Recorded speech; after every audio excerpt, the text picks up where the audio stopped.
On the first weekend in April, 4 schools, each rich in college basketball tradition, came to the Bayou of Louisiana to crown a national champion. Ashburn against Howard, goes inside the lane, puts it up and in. Moving in, ups it to Dent, stuffs it in. Great move by Jamal Mashburn, the All-American. Kansas can cut it to 2 right here. Walters in the lane, up high. Good by Adonis Jordan. Hancock goes.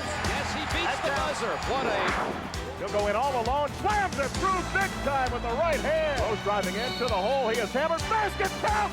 Ford grabbed him around the neck. Cricket and laughs at him coming across the bench. He comes on the left side. Alley-oop to George Lynch. Got in behind the frame. Reason he gets the stuff. Shooting on the move and scoring. Drops it off to Montross with a dump behind Juwan Howard. The 1993 NCAA Championship, March of the Tar Heels. This was a college basketball season like few others. At one time or another, 6 different teams held the #1 ranking, while nearly 60 more held on to a dream. That dream was to get to the NCAA tournament and the chance to play for the national championship. And when the field of 64 was finally determined, each had earned the chance to make its dream come true.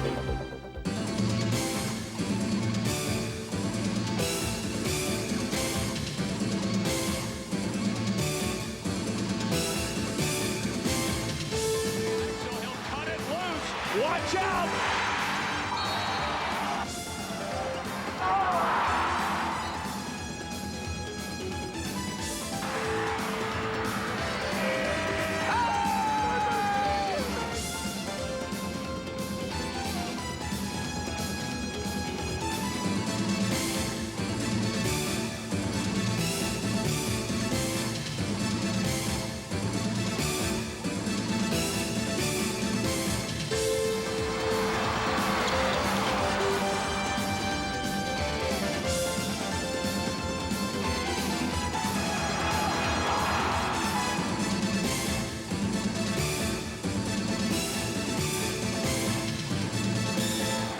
March Madness was about to begin.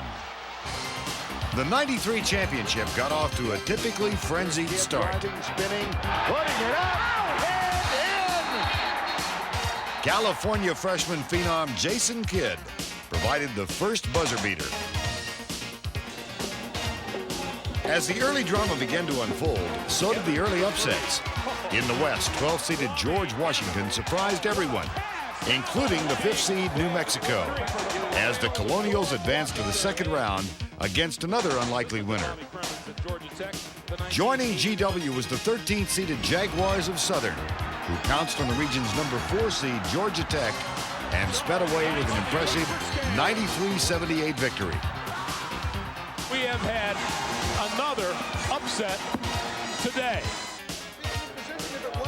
But by far the biggest upset of the first round belonged to the 15 seed Santa Clara, which knocked off the West 2nd seed Arizona.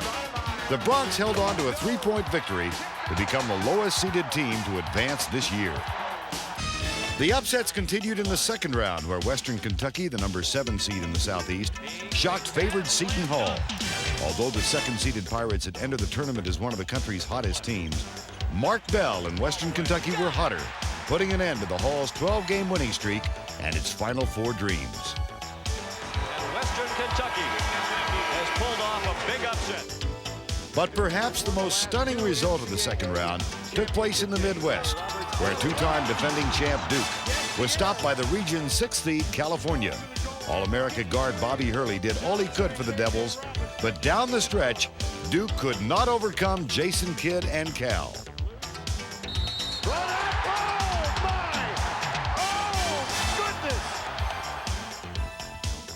The Bears held on for an 82-77 victory, and in the process ended Duke's dynasty. Rebound Murray. Big goal, Duke. Cal wins it. The defeat also ended the college careers of Bobby Hurley and Thomas Hill, who for the first time would not reach the Final Four.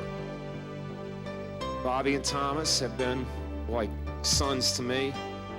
They've taken me to places and have experiences that no other college coach has had over the last 20 years. I'm only sad that I can't do it anymore with them. And all this stuff where people talk about college sports and things being bad, I want to whack everybody who says that. College sports are great. Despite the upsets, the Sweet 16 still had plenty of power. In the East, the second seed Cincinnati flexed its defensive muscle and used its transition game to overwhelm Virginia 71-54 and earned a date in the regional finals with North Carolina. In the Midwest, Louisville came into its game with top-seeded Indiana with high expectations. But the Hoosiers proved to be too much for the fifth-seeded Cardinals as Indiana's 82-69 win put Calvert Cheney and Bob Knight just one victory away from New Orleans.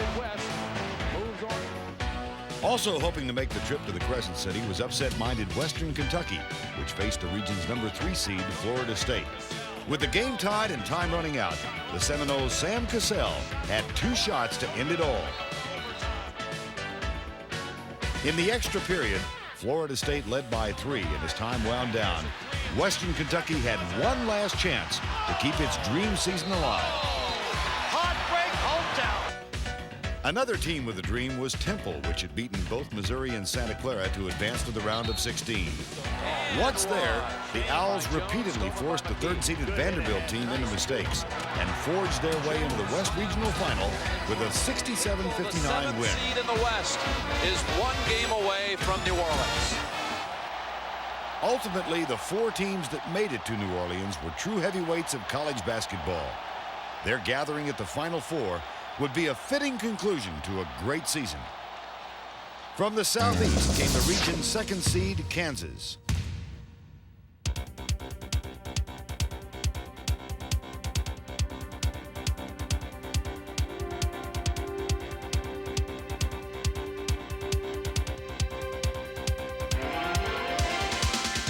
Coach Roy Williams' Jayhawks were led all year by their outstanding senior backcourt of Adonis Jordan and sharpshooter Rex Walters.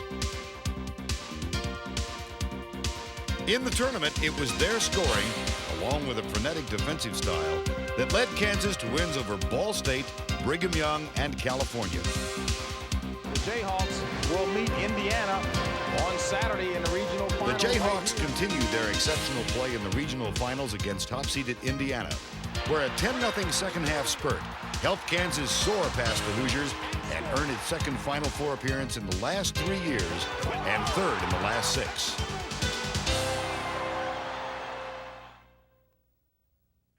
Out of the Southeast came Kentucky, the region's number 1 seed.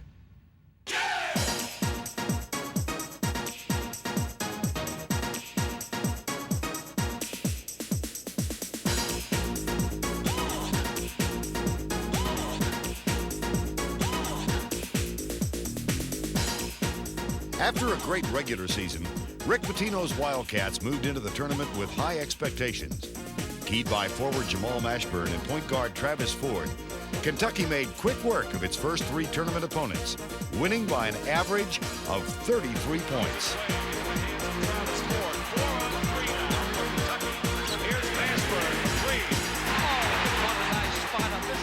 Then in the regional finals against Florida State, the carnage continued with a 106-81 blowout that completed Kentucky's total dominance of the Southeast region. From the West came the number 1 seed, Michigan.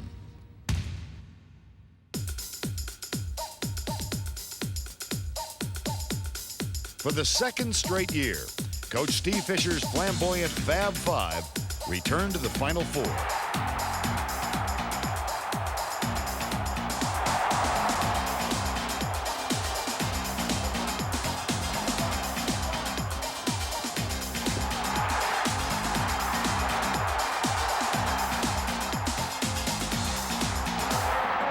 Michigan started the tournament with an easy first-round win over Coastal Carolina, then had to rally from 19 points down to beat UCLA in overtime. 3, 2, Rose on the leader, no!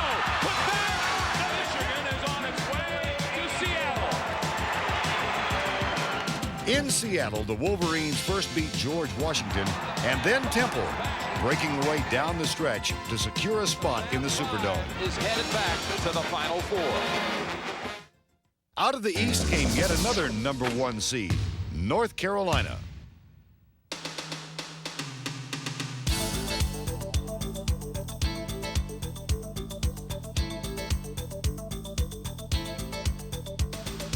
When the season began, Coach Dean Smith was hoping to guide the Tar Heels to their first title in 11 years. And with senior forward George Lynch and junior center Eric Montross leading the way, North Carolina was ready to make a run. After 2 easy early round victories, Arkansas nearly upset Carolina's travel plans to New Orleans. But the Heels hung on and then nearly avoided overtime against Cincinnati in the regional finals. Reese missed the jam, and it would have counted. In overtime, Carolina counted on Donald Williams, who buried 2 3-pointers to lift the Tar Heels to victory and secured Dean's 9th trip to the Final Four.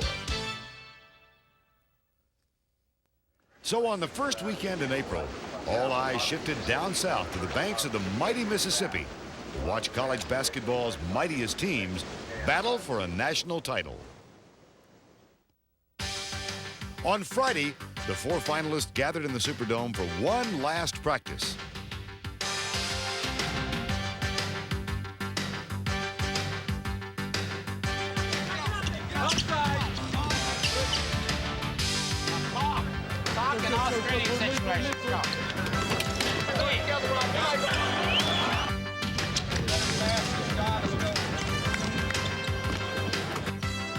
In less than 24 hours, the teams would return to the same court to begin the quest for the national championship.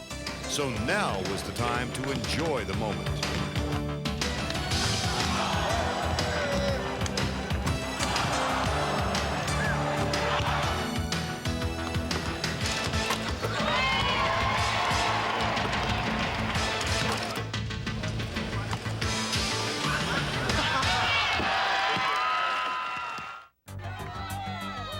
Who would emerge as national champion? As Saturday dawned, anticipation surrounded the Superdome. UNC!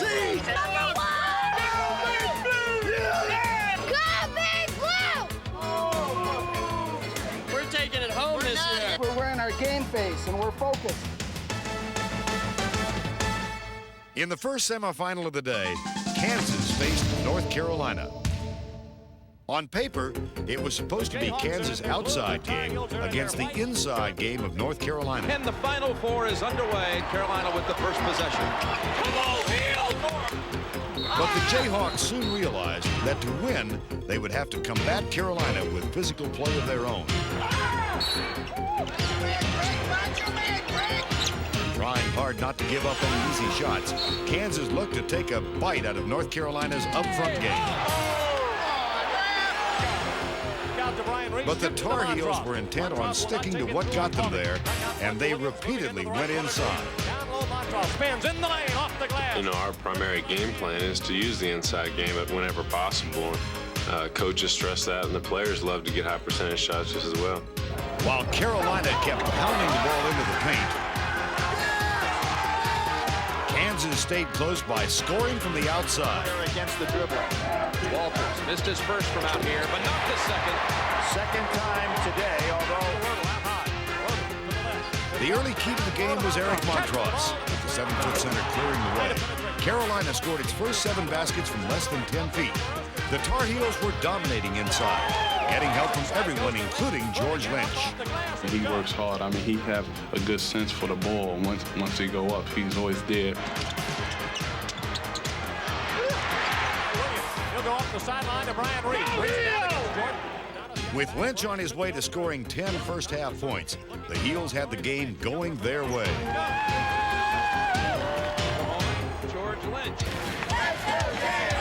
Kansas, however, responded with long-range shooting as Adonis Jordan and Rex Walters kept Carolina from pulling away, narrowing the Tar Heels' lead to a single point with just over 11 minutes to play. why would you let Rex Walters alone? Yeah, we played excellent defense for the most part, but yet Walters and Jordan really lit it up. I think we played about as well as we can in stretches. So, you know, we have to get back. We have to build out on their three-point shooting ability, but they're very good getting the ball inside. It's just a well-balanced team. Over the next 5 minutes, the Tar Heels showed how well-balanced they could be, stepping up their defensive pressure and relying on the outside shooting of Donald Williams to outscore Kansas 11-1. Shot off the glass and banked it in. Right over the top of Rex Walters. Donald Williams with 5. Kansas quickly attacked. Williams with his second. Boy, they did a great job of working him open left of the circle, and it's 33-24, Carolina by 9. Hawks down by just 6. Gurley for 3. He hit it! There's a big basket. Kansas, however, steadily answered back. And as the half wound down, so too did most of North Carolina's lead. It counts. It goes just at the buzzer. Darren Hancock's second field goal of the game. And as the teams head to the dressing room, Carolina, after leading by as many as 10, has a 4-point advantage.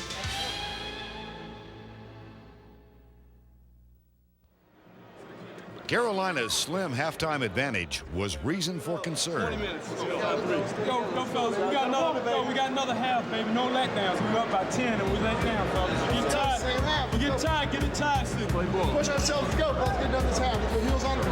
1, 2, 3. Heels. During the first 20 minutes, the Heels had outmuscled Kansas.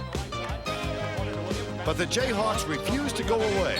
So now as the second half began, Carolina continued its inside assault with Montross scoring the Heels' first 5 baskets. With 5 minutes gone, Carolina led 54-46. We do get the ball in scoring position. You know, we need him to score, and you know he does that every time for us. He's been doing it all season long, and you know we need him in there, and I'm glad we have him. In the corner to Williams, bounces it down low, felt from big underneath, bounce pass to Montross. He scores and gets fouled by Pauly. Up to now, scoring points hadn't been the problem for Carolina. Stopping Kansas was until Derek Phelps went to work. Well, we have to give Derek a lot of credit on where he controlled Adonis and pretty much dictated, you know, what plays Adonis wanted to call and things like that, which you know, helped us out defensively down low. Like a shadow in the Superdome, Phelps followed Jordan's every move, disrupting the Kansas offense by forcing the Jayhawks point guard further and further from the basket.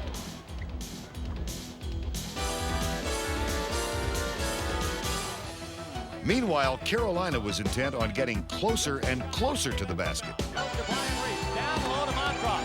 Montross spins to the lane and scores. He got hooked by Eric Montross. But soon, the focus of the Tar Heel attack would again shift outside to Donald Williams, who would eventually finish with a game-high 25 points and 5 three-pointers. Comes out of there on his own dribble. Will bring it front court on the right side. Stops, pops the 3. Good. I think that we had to first go inside and make sure that if they did try and stop it, we had an outside game, and they weren't able to for the most part. And then Donald Williams and some other outside players caught fire, and we were rolling. Only coming out on him to Donald Williams. Takes the 3. Yeah! Knocks the bottom out of it. You know, both teams wanted to control tempo. You know, although we have the same philosophy, the tempo was a little different. I think we were able to control it to the style that we wanted to play, and we're able to, you know, make them do some things defensively that, you know, gave us a little advantage. With its powerful inside game working to perfection, Carolina had completely frustrated the Jayhawks. On top of that, Kansas just couldn't overcome the Heels' tenacious defense and terrific outside shooting, never once taking the lead since the game's first minute. Still, Kansas' outstanding guards managed to keep the Jayhawks close throughout the game. And with a little under 5 minutes to play, the Tar Heels still found themselves clinging to just a 4-point lead. And somewhere the Tar Heels have got to find something to hold off the Jayhawks. Over the next 2 minutes, both teams dug down deep, but neither side could take control.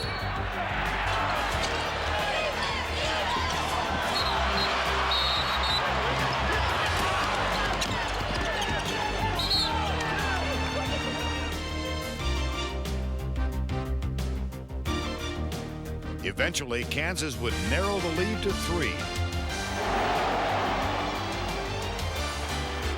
But Donald Williams came through again. Goes over the top. Williams firing quickly. Huge shot. Puts him up 6.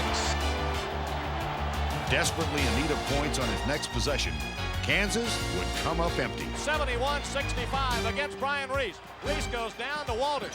Walters left side stolen by Williams. Tried to go to Ritchie with it. Soon after, Rex Walters and the Jayhawks would see their dream slipping away. Walters goes to the other end. He falls down, and they say he's out of bounds. From 5 minutes on in, Carolina outscored Kansas 11-5, holding the Jayhawks to just 1 field goal. That was the key as the Heels went on to a 78-68 win to move on to Monday night. North Carolina is in the championship game. And for the first time...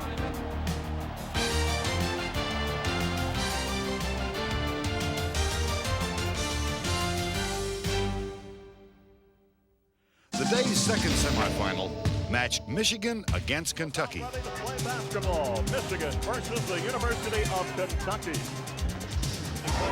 Always remember, let's go. Let's just get her on. There won't be any problem. 1, 2, 3, forward. Go.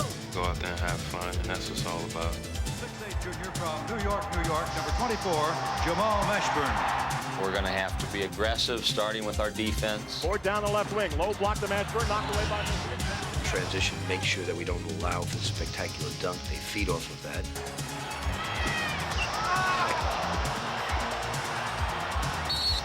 We gotta find a body and stick it on him and block him out. Top side will score for the free straight away. Off the iron, no. Rebound, Weber. They were definitely looking for Jamal. First time down court. Again with another great drive. This is gonna be the best Michigan team we've ever seen play before. This is a do-or-die situation. Each team with 30 wins on the season. 1 win away from the title game. Go, team! From the start, both teams played at a blistering pace, with an intensity level turned up high. Dale Brown, another unbelievable shot.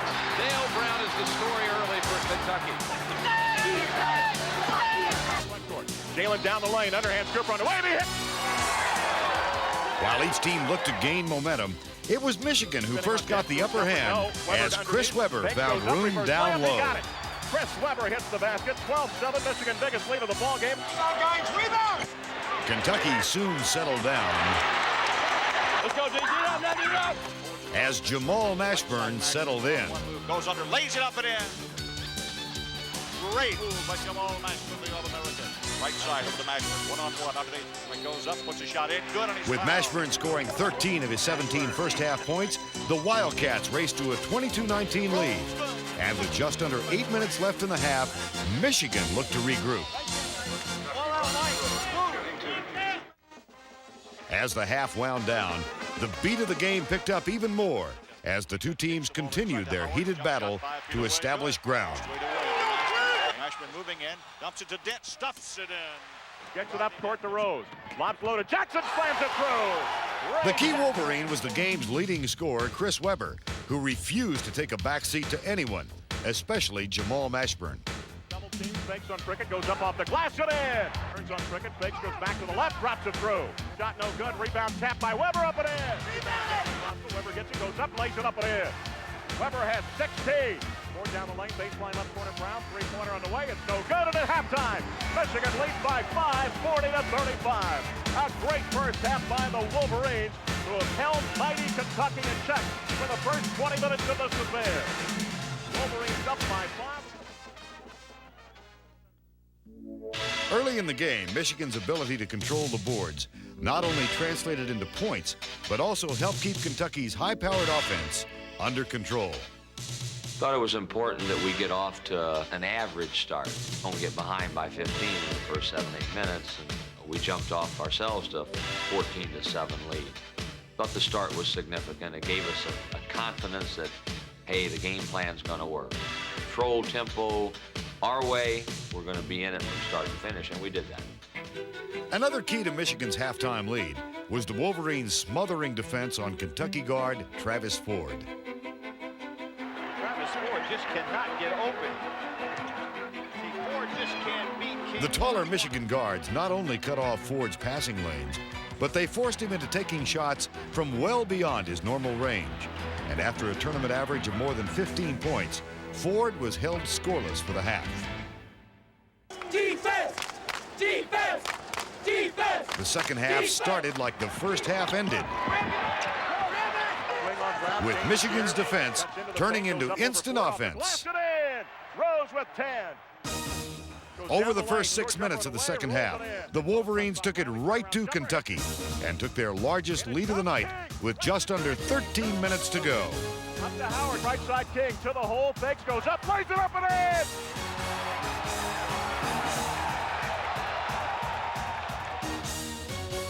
Taylor drives baseline right, pull up off balance jumper, rolls, won't drop, rebound from Aaron Riley! He's got more! 54-43 Michigan, 12. He beats Brickett and laughs at it. But Kentucky was far from through.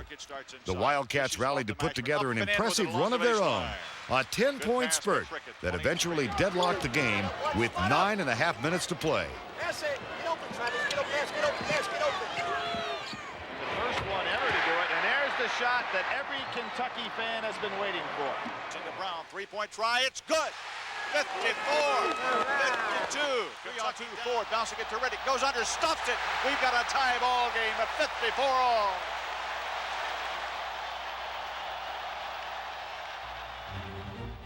Down the stretch, the teams traded baskets and traded the lead 9 times during a frenetic finish in what turned out to be a college basketball classic. Left guard.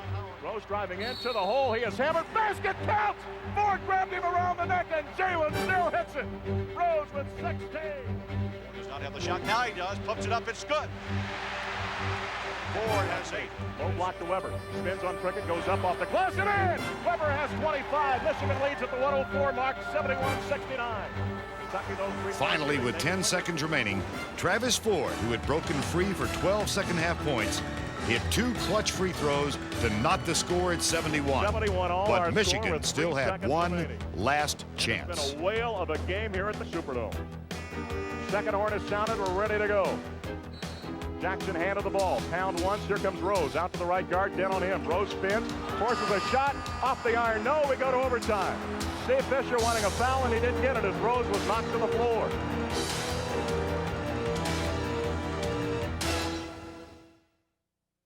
Five more minutes of basketball here at the Superdome to decide who will play Carolina in the NCAA title game.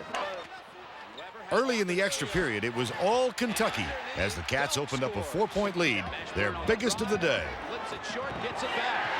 No charge called. But with a little more than 3 minutes to play, their fate would change dramatically. Mashburn, and that is foul number 5 on Jamal Mashburn. So Mashburn is out of the game at the 3:23 mark.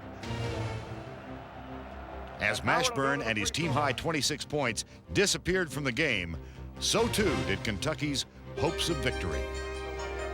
Without Mashburn to worry about, the Wolverines were just too strong and too talented. Down the stretch, Michigan outscored the overmatched Wildcats 9-2, eventually taking an 81-78 lead. But Kentucky still had one last chance. 1, 2, 1, 1, 3 off the mark. Michigan's in the national title game. They have done it. Unbelievable. The second consecutive year. Michigan in the NCAA title game. They have taken Kentucky.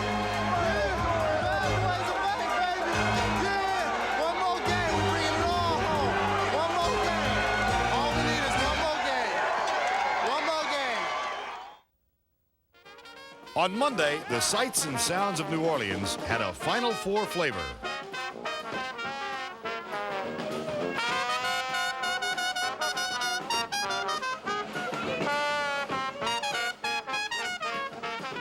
After 3 weeks, the field of 64 had been narrowed to 2.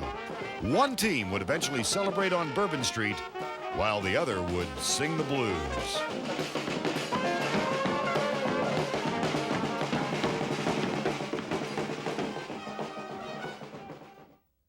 Monday's championship game would feature North Carolina and Michigan.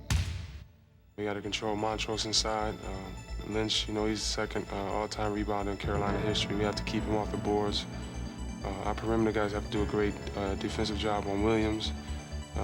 We can't let their press or their pressure, we can't turn it over that much. We just have to play another controlled and disciplined game. Both teams rely a lot on their inside game, and I think which team can, you know, play the best with all the bodies flying around is going to come out on top. We just have to go out and play hard from start to finish. Eric Montrose is a good player, and I can go on talking about how good Eric and how good he played forever, but I'm just looking forward to the matchup. I like to play against the best. It's going to take the best game we played all year. And Michigan's going to have to play the best game they've played all year. And I think that it's going to be a very tight game. It's going to be just a lot of fun out there. I think that's what this is all about. With the final two teams, a lot of emotions running, a lot of hearts beating. So it's going to be a lot of fun. And we are ready to get the NCAA title tilt underway here at the Superdome. Ed Hightower steps in, throws the ball up in the opening 10. Come on, Hito! Lock down, everybody, here! Phelps off the glass for the game's first two. Howard, position, blocked by Lynch from behind. George Lynch timed it perfectly. At the other end, Montrose follows and scores, and he'll shoot one. From the opening tip, North Carolina established itself as the more aggressive team down low, playing tough at both ends of the floor. Back screen for George Lynch. After a physical 4 minutes, the Heels had jumped all over Michigan and jumped out to an early 9-4 lead. Unable to penetrate inside, the frustrated Wolverines looked to guard Rob Pelinka for some help outside. Pelinka, three-pointer. Got it. Pelinka sets up for another three. Rob Pelinka, and that's one. Pelinka's back-to-back three-pointers loosened up the Carolina defense and sparked a 19-4 Michigan run. 3 in a row. 9 straight points on 3. 3 trips, 9 points. Weber driving, no contact, or no foul on the contact. Let's score the bucket for Chris Weber. Puts it up, too strong. Weber. That's going to count. Dragged to the floor. And Weber was so strong, he was able to take it right up. And now, Michigan's got the numbers, 3-on-1. Howard will challenge Salvadori. And that's a 10-point lead for Michigan.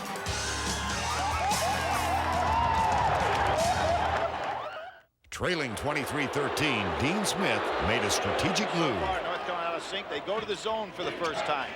2-3 zone, Montrose in the middle. Carolina's zone paid immediate dividends. Stolen right out of the hands of Riley.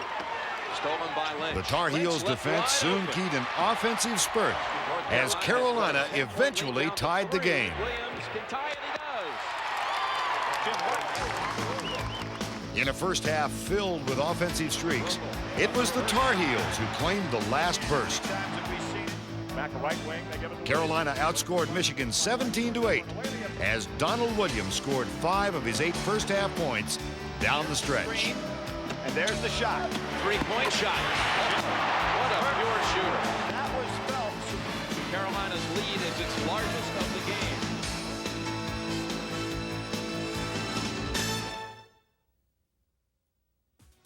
Clearly, North Carolina's defensive intensity had been the catalyst to its first-half success. In the first half, we were just playing inside tighter, but still keeping good pressure on their guards. And I think that everybody stepped up their defense another notch. I think the team competed very strongly. I thought we were active defensively. I thought, yeah, we got the ball where we wanted it, and we're able to come through enough. But Michigan's a hard team against which to play. Come on out, Jimmy! Michigan also proved they were a hard team to put away. The Wolverines opened the first 10 minutes of the second half with their vintage open style of play, which eventually lifted the maize and blue back on top. He'll go in all alone, slams it through big time with the right hand. Gives up the dribble over to Howard, high post right, alley-oop to Weber, slam it through! Weber with 21, and Michigan leads 16-58 with 8:30 remaining. Down for the first time in the second half, Carolina answered back with a three-pointer from Donald Williams, who carried the Heels all tournament long. The Tar Heels ahead by 1. Jim Williams has done the job down the stretch. Scored the last 9 against Arkansas. 2 when Donald's hot, we need to get it to him. We need to set more screens for him because I think he's a type of shooter. He's a great shooter all the time, but he's a terrific shooter once he gets in the groove, and I think that he was in the groove, and we were able to get him open. My teammates recognize that, and they do a good job of screening for me and really giving me the ball when they see I have the hot hand.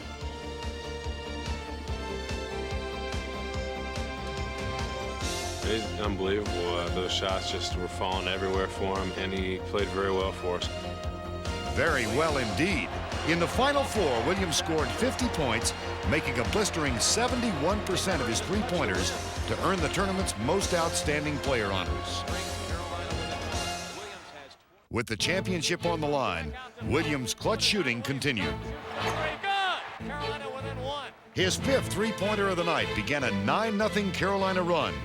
It also began what may have been the most memorable Final Four minutes in Final Four history. Is good. It rolled off the left side of the rim, and Carolina retakes the lead at 68-67. Turn toward the left sideline. Drops it off to Montross with a dunk behind Juwan Howard. What a play by the Tar Heels. 16 for Montross, 72-67. But with less than a minute to play, Michigan refused to quit. Michigan will use their final timeout. Michigan from getting anything easy. Michigan. Oh, Reese had his foot on. Reese had his back foot on the line. Michigan forces the turnover. Then again, good. Weber underneath. 1-point game. North Carolina by 1. Michigan has no timeouts left. Sullivan pushed off. Got by. Ronnie does, in fact, commit the foul on Sullivan. So Sullivan will go to the line with 20 seconds remaining. He's a 79% free throw shooter. Sullivan given the ball. Couple of dribbles. Bends his knees. Pushes it up. Good! With Carolina up by 2, the stage was set for an unusual ending to a classic game. Sullivan shooting to give Carolina a 3-point lead. Sullivan's free throw is no good. Rebounded by Weber. Michigan out of timeout. And Weber, front court. Carolina thought he'd travel with it. Weber, front court. Carolina with foul. He takes the timeout. They're out of timeout. Technical foul. Technical foul on Michigan. They're out of timeouts. That timeout resulted in a 2-shot technical foul, plus possession of the ball for Carolina, ending Michigan's championship dreams. However, a closer look from another angle shows that Weber might not have been the only Wolverine who was unaware that Michigan was out of timeouts. Weber may have taken a cue from at least one of his own teammates when he neared his own bench and called the ill-fated timeout.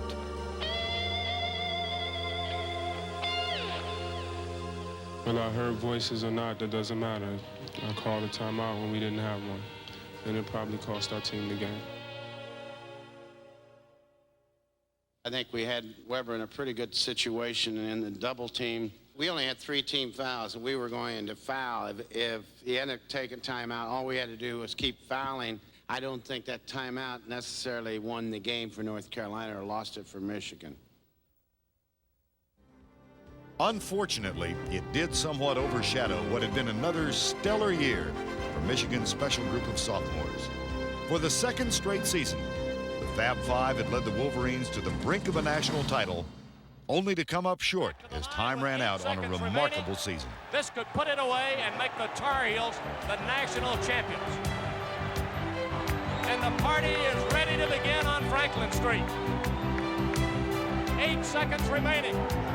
Bill Ford and Randy Wheeler beside themselves on the Carolina bench. They're both good. I mean, all of them were cleanly through. 77-71. Carolina will just get out of the way. Jalen Rose for 3. No good. Front of the rim. Lynch for the rebound. Outlet to Phelps. It's over. Carolina. The Tar Heels have won the national championship. Right where they won it 11 years ago. In the Crescent City.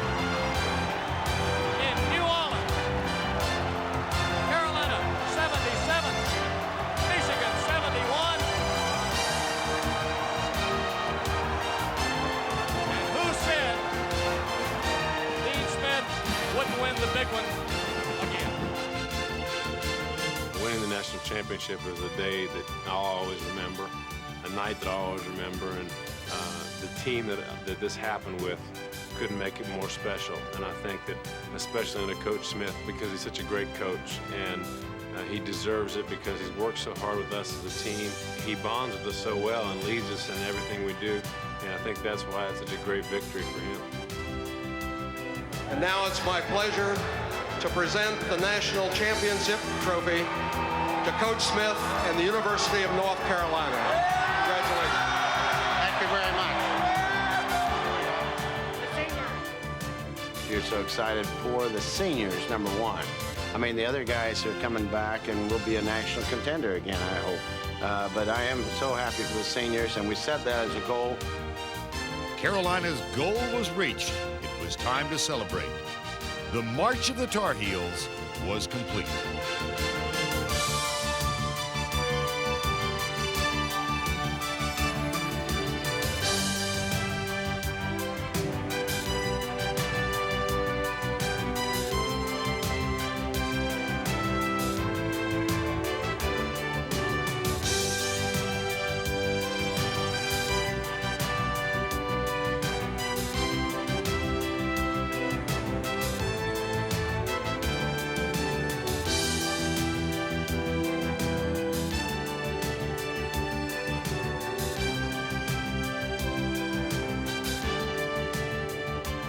Everybody here in the national championship, it just doesn't get any better than this. I think you all deserve it too.